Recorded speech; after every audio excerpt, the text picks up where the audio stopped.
Aadhya, stand up. The hare and a tortoise story. The hare is tortoise.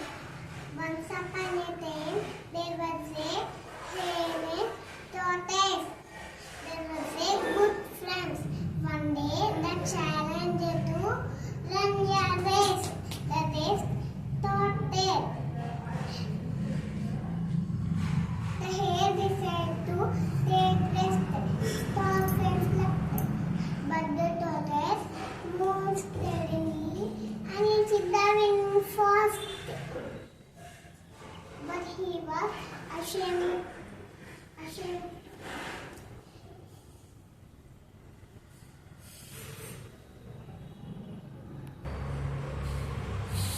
When the hare woke up, he ran very fast. But he was ashamed to see the tortoise there. Moral of the story: slow and steadily win the race. Good. Sit down.